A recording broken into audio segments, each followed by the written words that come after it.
وإذ قال لقمان لابنه وهو يعظه يا بني لا تشرك بالله إن الشرك لظلم عظيم. ووصينا الإنسان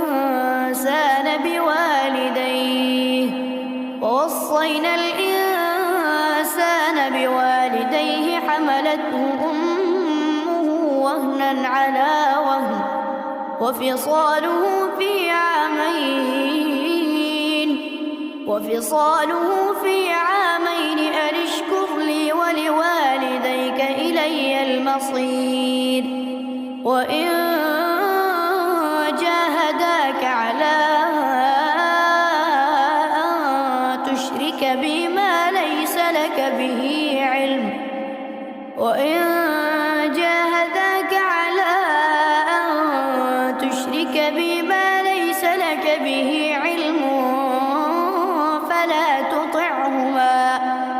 فلا تطعهما وصاحبهما في الدنيا معروفا واتبع سبيل من أناب إلي ثم إلي مرجعكم فأنبئكم بما كنتم تعملون.